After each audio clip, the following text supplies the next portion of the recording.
Hey, so here we are today at Chris Akins' house here in his living room over here at the Webb Kennels, the original kennel. And again, today I'm sitting with Chris Akin, Webb Kennels.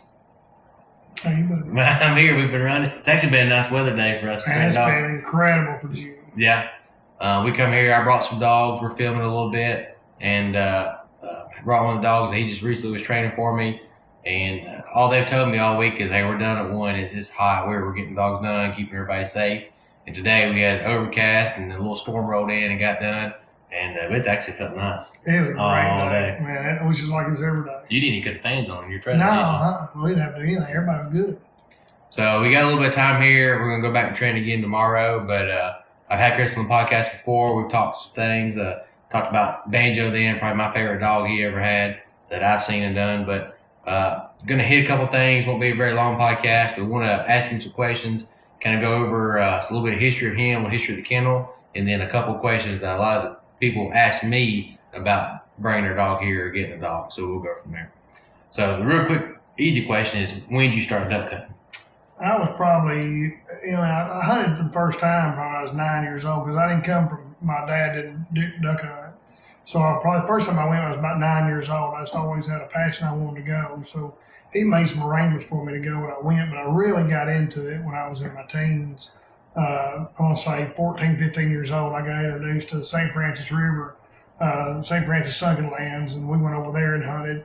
Didn't take a lot of equipment at the time. There were blinds everywhere, decoys everywhere. You could just go over there, especially during the week, crawl in a blind, and you get a shotgun, a pair of coveralls, and a pair of rubber boots, you're good to go, Where is St. Francis? It's around Truman, Arkansas is where I was hunting at the time, and it wasn't far from, almost about 25 miles from here, and I had some fantastic duck hunting back then. Real big water, a lot of blood.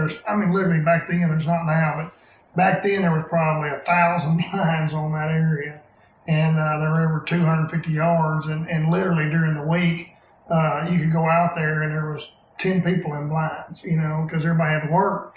Not everybody took off for the entire duck season like they do now, but so like I say, decoys were already out, so you just figured out where the ducks were kind of working. You went in there, crawled in the blind, you started the fire, and loaded your shotgun, and we had grills going and cooking, and it was just a great time. But what year was that, man? I want to say it was in 81, 82, something like that. And but what a fantastic deal. And now there's night blinds over there. Damn fish man take them all out. Really? There's different headaches and problems, and so there's not the blinds out there. So really, now you got to go out and do everything portable. You got to have carry all your gear with you and all that. And back then we were hunting over 200, 300, 400. You don't believe this or not? We were hunting over what we call Purex jugs.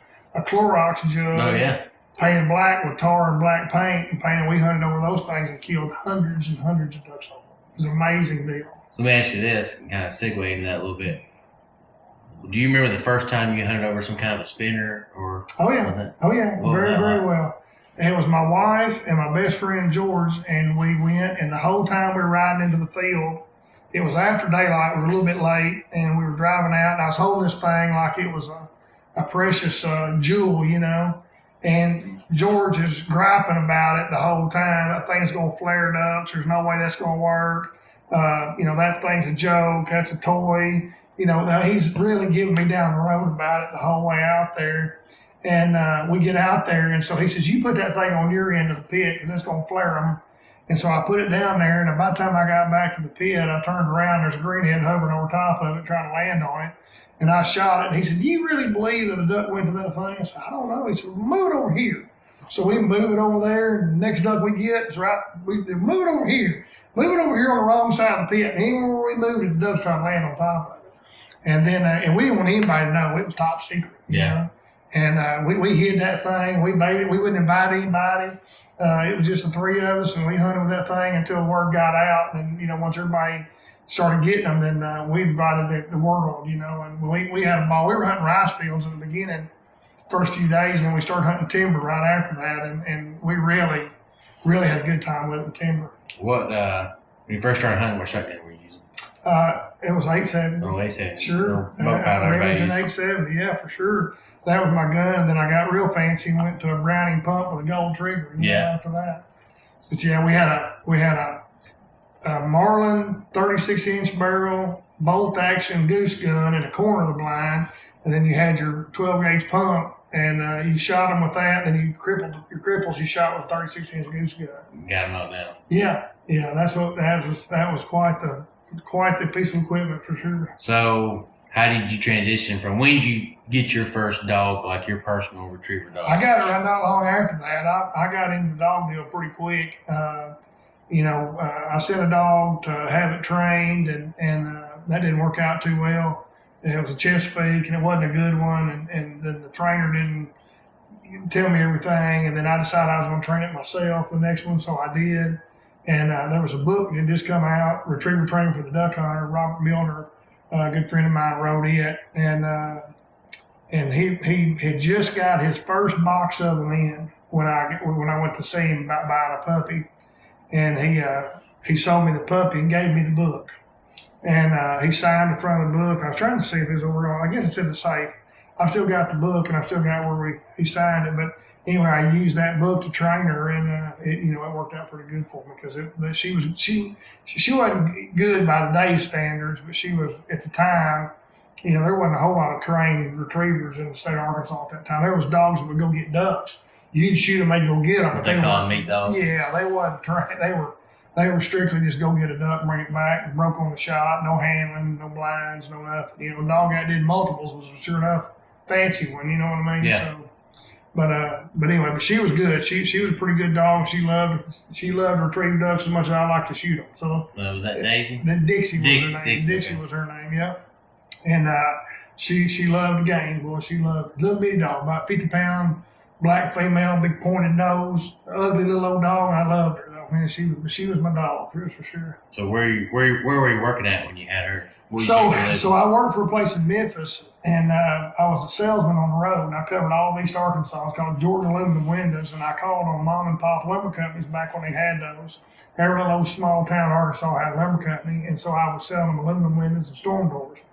And I had a company car, had a little Honda Accord, and no cell phone, not even a bag phone back then, before all that. And so I get bored. So I started carrying her with me, and I'd carry her with me on the road, and she was my companion and my buddy, Yeah. And then I had some bumpers in the trunk, and and my whistle, and I'd stop and work her every now and then if I saw a pond or a pasture or something. Or a lot of times, as time went on, I got to carry her in all the stores with me.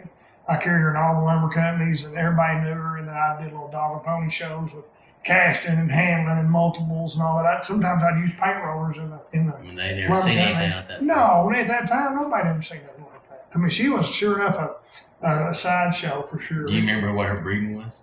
It was not good. Yeah, it was not good. Yeah, I've got her pedigree, and there wasn't anything in there at all whatsoever. Just matter of fact, she was so well bred. She had the super big white stripe right down the middle of her chest. She looked like an Oreo cookie from. They charge you extra for that? Yeah, and anyway, but she wasn't bred anything like we use today. But she was a great little dog. So how'd you go from her then working for that window company to become a Well, dog so what that dog actually got me the deal, because as I traveled around and everybody got to know that dog, all my customers, they'd be like, hey, why don't you train me one to do all that? I'd love to have a dog like that. I like to duck hunt, blah, blah. And I'm like, well, I can do it, And so they sent me their puppy, and I'd train it, and I'd send it home. And he had two friends that had, they wanted one like that. And then it just kept growing and growing and growing until, and you got to remember now, we're talking about in the late 80s at this time, and there was 3 dog trainers, including myself in the whole state of Arkansas, that had dogs that were taking money for it. Yeah. And that was Patricia Higgs, which was in Wynn, and David Starks, which is in Stuttgart, and then myself, and that's it. I mean, there was nobody, not on the side, not on the weekends. I mean, not like there is today. These guys. The other two still around, or are they? So David's passed away, and from his health got bad on him. And Patricia's got to be in her 80s now. So she's in Northwest Arkansas last time I talked to her. But but she had a heck of a business for a long time and had it to herself for a long time. And she did real well in the dog training world. She was a real deal dog trainer. Yeah. She really was. She was a great dog trainer. David was a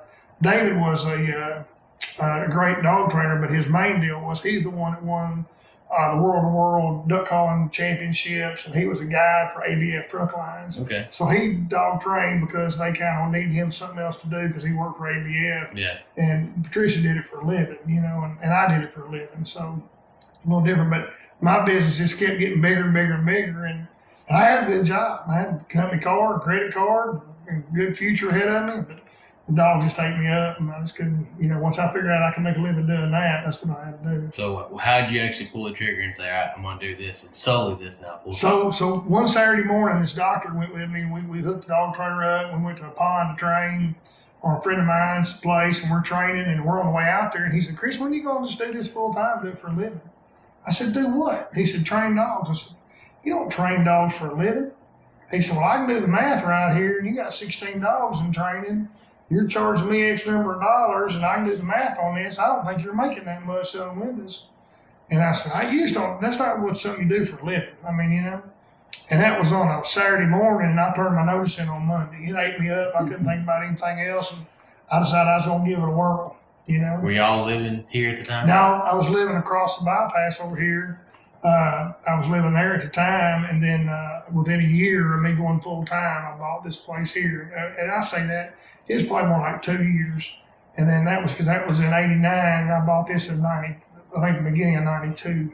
So, and then I've been here ever since. So tell me about how you kind of started the kennel, and I know you had one of the first tech ponds, and how you built the kennel, and actually building the actual facility, the place. Well, we did. I knew I needed some ponds, and I had by that time I had trained some dogs to do hand signals and blinds, and I wanted to design a pond and I could train them all the different concepts for that. And so we started and we built that pond, then we built this small pond up here just to do some simple marks and some casting and de-cheat and that kind of stuff in. And we did that, but I only had this 10 acres, but I was really 90% of what I did was training gun dogs, so I could do 90% of it on that 10 acres. Yeah. And then as we grew into the hunt test world, and then the kennel got bigger and bigger, I had to have more property. And so, we bought the farm out there, and we've got 230 acres out there, and it's all built and designed for dog training with all the ponds and everything we've got on it. I think we've got 8 or 9 ponds on it. And then and here we have 3, or actually we've got 4, but here I like this pond right here is my favorite dog training pond I've ever built. It's my favorite one I've ever trained on. Your most recent one? The one we trained on today. That's my favorite pond I've ever trained on.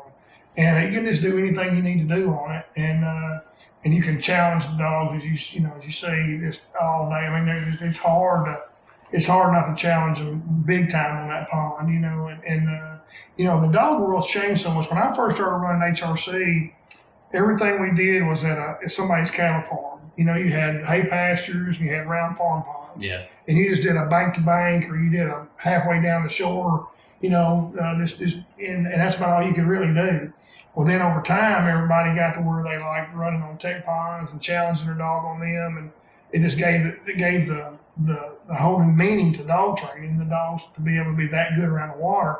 And so now I think if you run hunt tests and you're not on tech water, I think everybody's disappointed that enters. You know what I mean? I mean, you think about all the places we enter, and thank God for all the pros that don't mind having hunt tests on their place, because these ponds are not cheap to build. Oh yeah, no. They're not cheap to maintenance. They're not cheap to keep up. And so you got to have somebody that's in the mood for all that in order to have one of them. And so, but 90% of what we have is pro driven now on the grounds. So you got to have all weather roads to them. I mean, you got to have. Get up there. Yeah, I mean, you don't think anything about that when you drive back here on that 40 back there, but that road's elevated and the road's gravel, and all that. That road's almost a half mile long, or it is a half a mile long. I remember coming out here 2 years ago when you were still working on it and dust storm, but they were still painting out there. Yeah. And he's on the phone, got another dirt load coming in. They were going to spread it on that backside because the rain was washing off the other side. And I mean, we've had, it's not just the water; it was laying around the water. He's having to build up. Right, we got to have ways to drain it because we're on pretty flat ground here. But all this stuff, it just takes lots and lots of maintenance and lots of equipment, and it's very costly to put in for sure.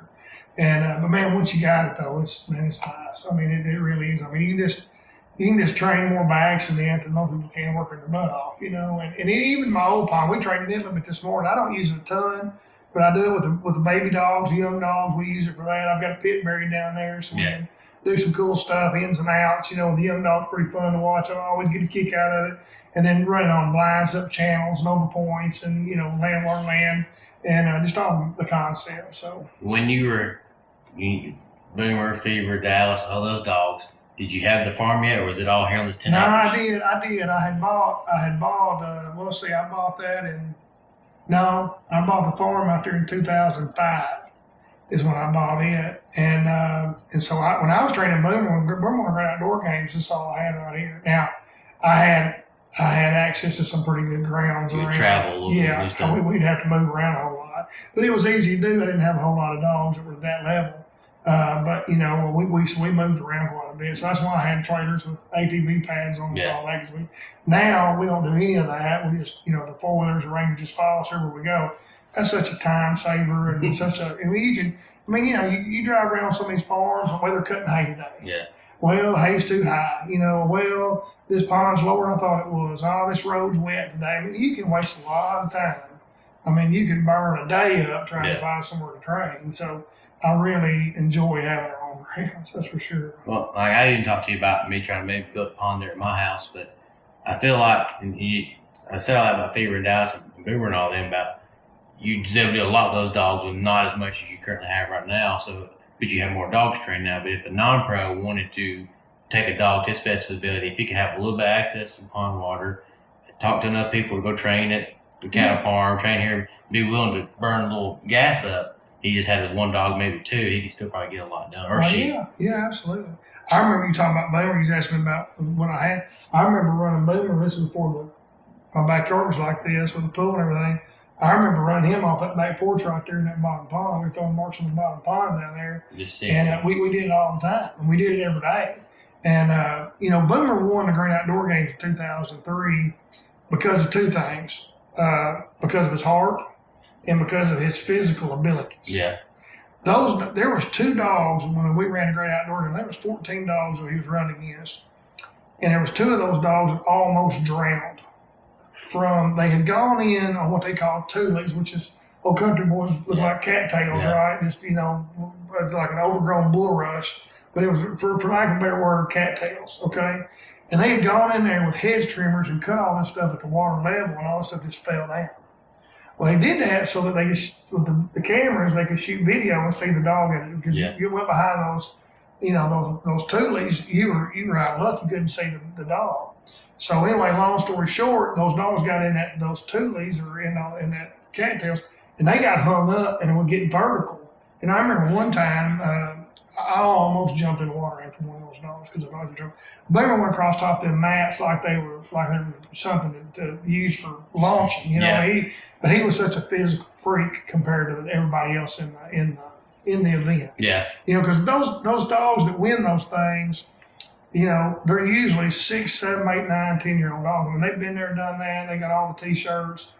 They're very well trained and very highly experienced dogs, or they wouldn't be winning, right? Because it's the best dog in the country. I mean, these dogs run field trials 1 second, run hunt tests, run hunt savvy the next.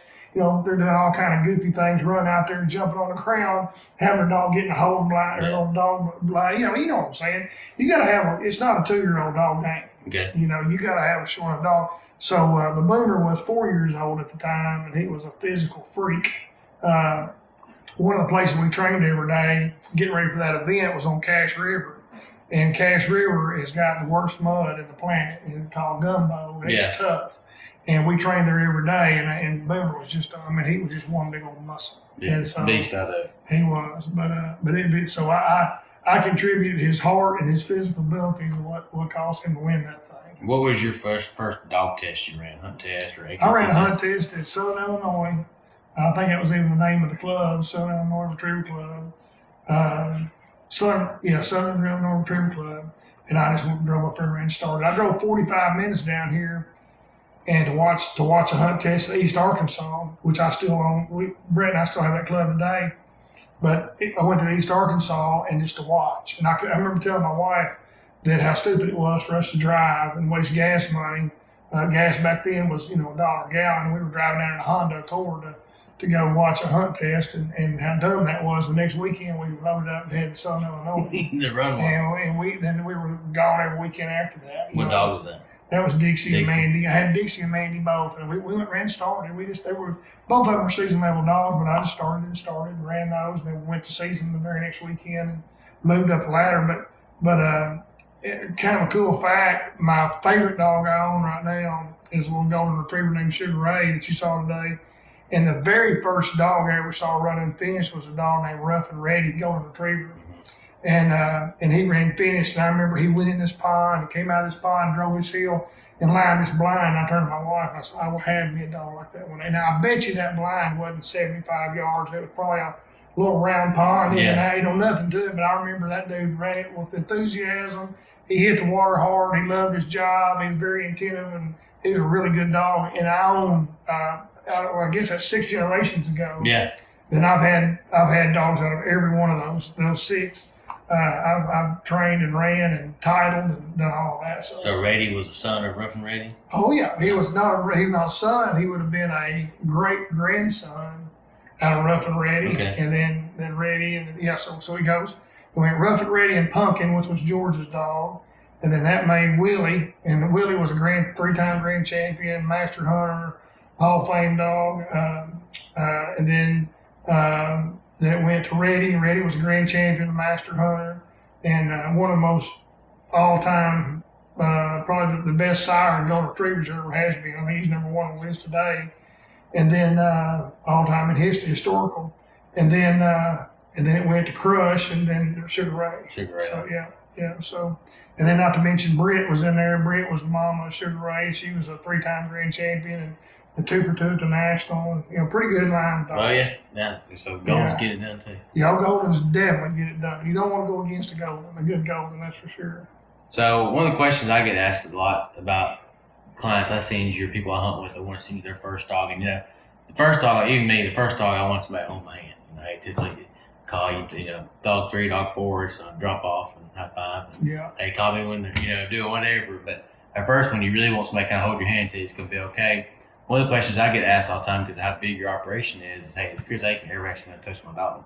And I explain to them, look, listen, I've seen him go out there and do the hill here, sit and stay in the dark, floodlights on, and then go run the big dogs afterwards. So explain your operation, how many trainers you got, and how y'all rotate. And the dog actually, I think it's more valuable for the dog to get more hands on them and actually get different experiences. We all have them. I mean, Scott's, I guess you got to kind of know the crew I got too. Scott Hart, Scott's in his 50s as well, and Scott was a white coat field trial guy. So was his dad. So was his grandfather. Scott's always been one of the best dog trainers I ever shook hands with. He's definitely the hardest working dog trainer I ever met. He's up 3 o'clock this morning. Yeah, I know. That's him. And nobody's told him what time to do anything. He's very conscientious about the training. He's very conscious about their health and the care of the dogs. But he's the hardest working, most focused guy I've ever seen on dog training. And he knows more than most people will ever dream of knowing. I mean, I'm telling you, he's off the hook. Then you got Brett Copeland. Brett's been with me 20 years. I got him. I think he quit high school kind of like I did, and he came out here and was throwing birds, and I told him he had to go back and get his GED. I wasn't going to keep him. And he's been with me ever since, and he's a great guy, a great hand, and he's a great dog trainer. He's learned from a hillbilly like me, and then he learned from somebody like Scott too, and he's learned a lot through the years. In 20 years, he's trained a million of them, and he's a really good dog guy himself. Then we got a new guy, Philip Best. He's only been with us now about a year, and he has a lot of dog experience. He trained on his own. He trained up with Jimmy Rogers, and he's been around a lot of different guys, and he's the most patient young dog guy I've ever seen. Last summer, I trained all the young dogs myself. What was Cameron? No, it was Matthew. He left. Matthew, and Cameron had been here. Cameron left, and Matthew came on. So I trained all the young dogs that Matthew did last summer, which I love. I do love that part of the game. I love training those dogs, but I did them all last summer. And then this year, Philip came on board, and that's his real talent. He really does a great job on obedience and force fetch and steadying. And at my age, I don't mind letting somebody else snatch him around, get them minded a little bit, and then we take them after that. But we all rotate through. I mean, Brett and Scott, the dogs that they have, they just go to the trailer and whoever the next one is. They don't have dogs. They just have the next one. Philip has most of the young dogs right now, and then he hands them off to one of the three of us. They're bringing me some new dogs this afternoon, taking some of these back. But we all, before every dog leaves here, all four of us going to have our hands on that dog. So it's just there's no real, this is your dog, this is your dog, this is your dog. Yeah. You know? Now some of these I like to keep. So I've got some of my grand dogs here. You saw today, and I like to keep some of them just because I'm running them in the fall and spring green. I really want to I want to know them. Yeah. And them know me to the fullest extent because, there's not a whole lot of room for error. And I've seen that where, maybe Brett and them going to go run a test here in 3 weeks, and they take all the dogs and they go run that test for 3 weeks prior so they can get the feel for the dog. All four of us running the test too. So, whoever's coming up, whoever's going to that test needs to be running those dogs. We do that all the time. But we just ran a test here a couple weeks, 2 or 3 weeks ago, and all four of us ran, a pile of dogs at that event. Yeah. And so we all had kind of hung on to those dogs for a week or two prior to that, just so we'd do it. And I think we passed 95% of them. So, running 40-something dogs a day. So, that system seems to work. And the same thing, if you are rotating dogs around, that means the dogs are actually seeing different pieces of the land each time, too. Different setups and different concepts. Yeah, because I'm trained on flat ground here all the time, and I'm around the water all the time. They're on very hilly ground out there, and it's, it's Disneyland for retrievers out there, and they're trained on that, and they run off a lot further off the water than what I do. I'm usually 30 to 40 yards, and sometimes they're 100 to 150 yards off the water, and so just different views, different sights. And what I like about it is we have less trouble when the dog goes home transferring to the owner. Because if it's just always me and I got my little tick and my little deal, then the dog marries up to that 100%. Well, if you got 4 different handlers, he just learns that back means go and whistle means stop and cast means go. You know what I mean? No matter who's doing it. No matter who's doing it. And that has really seemed to be a big plus for us, So if somebody's, give us the spiel. Like if somebody wants to bring their dog to you, give them, hey, this is what you can expect. This is what's going to happen. So hey, this is Fido. I got him doing the bumpers in the yard. I want you to turn him into a duck dog. Yep. So normally when people bring us a dog at 6 months old, and they'll bring it to us, and by that time he's old enough, he got enough size to him. I don't like a little bitty guy. He got enough size to him, and he's mature enough. And the main thing is he's got all his adult teeth in. A lot of times those dogs start losing their baby teeth at about 4.5 months old, and by the time they're 5.5 months old, they've got all their adult teeth in, and now they're not running low grade fever, and now their mouth's not hurting. Let's face it, if you bring me your 5-month-old puppy and I throw a retrieve out there and he won't go get it, I think he doesn't like to retrieve when in reality his mouth's hurting him. So we just wait till all that's out of the way, and then the dog feels good and all that. We give her at 6 months old. So first month we're working on obedience. He'll sit stay kennel here. No, we want to see all the retrieving, landing, water, birds, and bumpers. We want to see him retrieving with gunfire, and we actually even start them on hold on the table so that we can get some extra reps in on that. So we really get to see at the end of the month, I can say, man, you got a dog that loves to retrieve, land and water, birds and bumpers. That's a great plus. He's very compliant. We've already got him to a heel sit stay kennel here. No, he's not having trouble with the collar. We've got him on heel and here. We've even got control of his mouth a little bit. We've got him, holding the bumper on the table and carrying it around. I mean, that just shows us we've got all the tools we're looking for in a dog to train. Now the second month we go into the force fetch.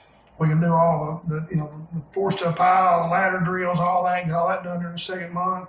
Third month we can do the steadying, do singles and doubles. We start bird boys in the field. We had the birds back, add the gun back. We start making it more difficult, with decoys and pits and dog stands, all that kind of stuff, and then just field marks, just getting them to understand the concept. Go out there, use your nose, use your brain, take the cover, get in the water, all that kind of good stuff, and get them ready to go hunting. And so usually that's about a 4-month-long program for that. And then from that point, we start doing all the casting and the handling and all the lining drills and all that. And then once we get that done, then we move right on in. We're still running marks, and then we start running just some small cold blinds. You saw some dogs this morning just now learning how to run some blinds. And, those dogs hadn't been in handling all that long. And, we ran some pretty cute lines this morning. It's just chip, Crawl, walk, run. Man, that's the main thing in dog training. Crawl, walk, run. So Make probably it a little bit harder every day. Well, probably the first step process is get the dog, right? And so one thing I want to ask you to kind of give me, what do most people do wrong in either, you can tell me two ways, picking up a puppy or picking out a puppy and or buying a started or season level dog, and what would you have it do? You know, the puppy world is the hardest one because the puppy world, they're all cute. All puppies are cute. No matter, even a little runt, you know, it's got the little short tail and the little squatty body and all that. Even it's cute. So you're going to fall in love with every puppy. But you might as well get you a good one. So you might as well get you one that's got the pedigree behind it. And look, it is so much easier to train a dog with a good pedigree. I mean, they want it. That's half the battle on most of them. The desire to go from A to Z in a straight line. And if their mom and dad did it, then they're probably going to do it too. Now, there's always cases of, hey, this thing's a dud, you know, and you're going to have that. But I guarantee you there's less duds in a good bred one than there is breeding two duds. Yeah. You know, and we all know that one special dog came out of two duds, and I get that, you know.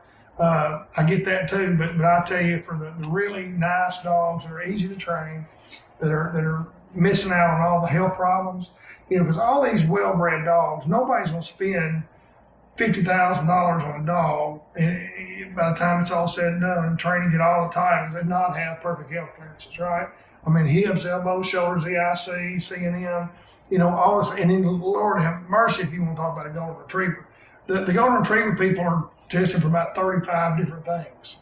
I mean, it is insane. It really is. I mean, genetic health clearances. Yeah, those people are off the hook. Now, they all have all the reasons that they tell you that they're doing it are legitimate reasons. I mean, because some of them are bad deals. Yeah. You know what I mean? Heart problems, you know, thyroid problems, I mean, all that stuff. But so if you get a dog that's bred and has all these clearances, then your chances of having that dog till he's 10, 12 years old are really well. And that's a great deal to have an old dog. I mean, my 12-and-a-half-year-old dog's back there in the bedroom right now. And, I mean, that dog hunted all the way up until this season, you know, and he's picked up hundreds and hundreds of ducks. But, you know, he's my everyday duck dog. But forget all that. That dog rode 1,000,000 miles with me in my backseat. That dog's been all over this country with me and run hunt tests with me and duck hunting with me. And he's made me proud 1,000,000 times. I mean, and he's still, we talked about earlier, we still bred to him. I bred to him one more time last year, you know. Yeah, man, I love his puppies. And he throws some really nice puppies. And I'm not just saying that. He can prove it. I think he was #1 stud dog in UKC on the last magazine. I'm almost positive. Yeah, he was. And, you know, he's got a ton of offspring, HRCHs, Master Hunters, Grand Champions already. I mean, and he's still got a lot of young puppies out there that are up to come. So he's liable to really, really do something on the chart. So if somebody's going to go look at a puppy or look at a started season dog, what would you recommend them to? Don't fall in love with the face. Don't fall in love with the puppy smell. You know, fall in love with the pedigree and fall in love with the health clearances. And, you know, they're not cheap. You know, today's, I think, $2,500 is probably an average price on a well-bred puppy with all the health clearances. And then, to me, which one you grab out of the litter is irrelevant. I mean, it really is. There's a couple little things you can do that don't mean a hill of beans. It's just my personal preference. But the main thing is whichever one you connect with. Yeah. You know, I tell people, the first one hits your feet, grab it and go. You know, and I'll tell you a quick story. My daughter has got a golden retriever female named Willow. She's a grand champion. She's a master hunter and had 3 national plates as a Hall of Fame dog right after she was turned 4 years old. Now, that is insane. I mean, that is any breed dog. And she did it. And the best part about that dog was there was 12 puppies in that litter, 11 females. I had to pick of the litter, okay, which I think is silly, okay? Yeah. Well, so they show up here with a litter, and my daughter, who I adore, was here to pick out a puppy. Well, for an hour and a half, we wasted my buddy's time and had the litter. Parker, we wasted his time down here, her trying to figure out which one she wanted. So he said, look, I'm going to leave the puppies here, and I'll come back and get them later tonight, and y'all just pick out whichever one you want, blah, blah, blah, whatever. So, all right, sounds good. So he leaves these 11 puppies here, and she sits down there for, you know, however long, and she picks one out. So he calls me that night and tells me, hey, I'm on my way over to pick the puppies up. Blah, blah, blah. So that sounds good. He said, out of curiosity, which one did she get? And I said, she got the pink collar. He goes, oh, Chris. Do not let her have that puppy. He said, go over there, switch the collars, switch the dogs, whatever you got to do. He said, that puppy right there is pain in the blood. I said, tell me about that. He said, man, that puppy's, always into something, always in something. He said, never shuts up, never quits barking. He said, that is the biggest pain puppy in the litter. I said, you know what? That's our deal. She's out here, she picked it out, we're going to live with it. Yeah. Well, my daughter's married and has children and all that kind of stuff. And when that puppy was young, me and her, about 3 days a week, she came out and we did puppy marks with it. And we kept making it, we kept training it. It gave us something to do together, because she got her life and I got mine, and I wasn't getting to spend a lot of time with her. And that puppy brought us back together, And so we messed with her until she was 6 months old when we put her in training. We had a ball with her. I mean, had an absolute ball. But what I'm telling you about all that is that here the guy that raised the litter told me that was absolutely the worst dog in the litter for a number of reasons, and it was nothing good. Yeah. Main one was barking. I hate the dog barking. And to this day, I've never heard that dog bark one time ever. And number two, the dog's a grand champion and a master hunter and a AKC Hall of Fame dog at 4 years old. So it's what you do with the dog once you get it, not which puppy you grab out of the litter. And everybody thinks, I'm giving $2,500 for the puppy, it better be jam up. Well, you better do something with that $2,500 puppy you get home, or it's not going to be jam up, I can promise you. That's the worst thing they do, right? Just not want to mess it up, leave it alone until it's 6-7 months old. Yeah. I always like bragging on my young dogs because I enjoy doing it. But, Sugar Ray right now, this morning, he's 14 months old, and he wasn't anything different than any of those other dogs we ran today, hardly at all. He can do whatever they can do, but it's because we coached him. My wife and I, and you wouldn't think I'd come in from dog training every day, and the last thing I'd want to do is go back out and dog train. But every night, the last thing my wife and I do, he was a puppy, she's my bird girl, and we would go out and she'd throw marks for me every night for him right before dark. Yeah. And we did that as a young guy, and we did it every day. We do it 4 or 5 days a week, And it wouldn't take 10, 15 minutes because we was right here. And I blame all his talents and his on us just spending time with him. And we raised him in the house. Back when I first started, you couldn't raise a dog in the house because it's a hunting dog. Big time hunting dog. And then now I don't know of any dog that's not raised in the house. I mean, you leave on the couch and they're in the back seat and all that kind of stuff. The dog world's just changed so much. I remember when I first started, dogs rode loose in the back of the truck. Yeah. Then this guy come up with a $50 plastic box, you put it in, and now they're $1,000 plastic box, you put it in. And most of my buddies, as much as I love Gunner Kennels, most of them don't even use that because the dog is in the back seat. You know what I mean? That's the way they are in mine. I've got Gunner Kennels, but mine just ride loose. They just ride loose in the back seat most of the time. You know what I mean? And a lot of people will tell me, man, how you stand all that dog hair and how you stand all that? And I used to be everybody telling me about Boomer. I'd always in my truck run all the time with Finn. And I'm like, man, kind of money them dogs have made me. They had that truck. They bought that truck, you know what I mean? So, well, going to kind of veer off a little bit. I know we're running out of time a little bit, but so there's 2 stories I want you to tell. You can pick whichever hunting story you want to tell. One of your favorite hunting stories. I want you to tell the story you told me about the time when we talked about earlier, because I don't want to spoil it. The one with you fell in the water with Boomer and did some else. Yeah, so a friend of mine invited me, David White, dear friend of mine. He lives in Northwest Arkansas now. He was a member at Lost Island, wonderful duck club down outside Stuttgart. He invited me to come down, me and my 2 everyday hunting buddies, George King and Mike Roach, and we went down to hunt with him. Well, crazy deal. You motor down a big ditch, and then it's called a big ditch. You motor down it, and then you get out, and then you cross a levee, and they got these aluminum boats there that are literally pirogues. Yeah. They're shaped like this on both ends, crazy thing, and you paddle to your hole. Okay, weirdest thing ever. And who does that? Well, they did it on that place. And anyway, so we got up there. We're ready. George's dog jumped in the boat with me and him. And I told Mike and David's brother, and I said, hey, y'all be sure that Boomer gets there with y'all. Okay, they said. So me and George and David took off already, and we go down the lane. And we get to the hole, and it's a long paddle now. I'm talking, this is like a quarter mile, close to half mile deal. And it's cold, okay? And we get there, and I get out of the boat, real careful like, and anyway, and I push this over, Reddy gets on the stand. I said, Mike, y'all come over here, and I put Boomer on the stand here with Reddy. And he goes, where is Boomer? And it's pitch black dark. And I said, what do you mean where is Boomer? He's supposed to be in both y'all. I ain't seen him. Oh, God. So, and Boomer's like 11 years old this time. So we turn around and go back out paddling. As I get ready to, as I get back in the boat to go, I flip the boat upside down. Okay, and it's cold now. I mean, David said he knew I wore size 10 layers. When I flipped upside down, he read the bottom. That's how bad it was. And so we paddle back out. We look up and down the ditch, and we go all the way to the lodge. We call everybody that we knew was there hunting that day, and nobody had a cell phone with them, crazy enough. So, I mean, I'm just sick. I'm scared he's tried following us and, got hypothermia or drowned or whatever, because he was old, 11-year-old plus. And so we went back in there, and they were working this group of ducks around by this hole right past us, and about a 50 bunch of mallards goes down in the hole. Boom, boom, boom, boom, boom, boom, boom, boom, boom, and they're just gunning into them. And by the time I hear back, I hear this dog hit the water. And I told my buddy Davis that was Boomer. And I'll never forget his words. He said, "Chris, don't do that to yourself." And I said, "David, that was Boomer." I said, "I've heard it a million times him hit the water. That was him." He goes, "You can't tell the difference in a dog hitting the water." I said, "I'm telling you, that was Boomer." So we paddle up there, and as they see us paddle up there, they said, "Y'all looking for a dog?" and oh man, that was the best words I ever heard in my life. Yeah.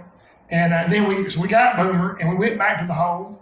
And believe it or not, Mike and George and David's brother had not fired one shot, waiting on us. He wasn't going to do that to us. So we got there, and then we had one heck of a hunt. And even after all, and that means soaking well. It was too many ducks to worry about it. And we had a great hunt. We had a true Lost Island timber hunt. It was a great hunt for sure. Well, what's your favorite hunt story then?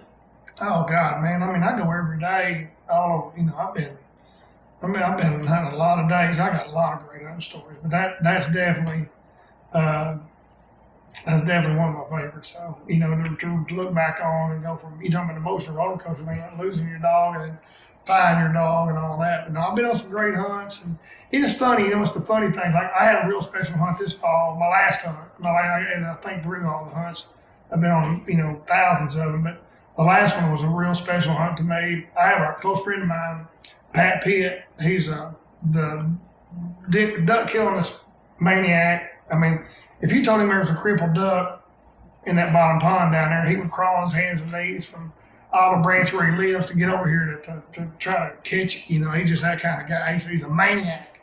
Dear friend of mine. We've hunted all over the world together. And Pat called me and he said, "Hey, my grandson's 8 years old and he's never shot a mallard.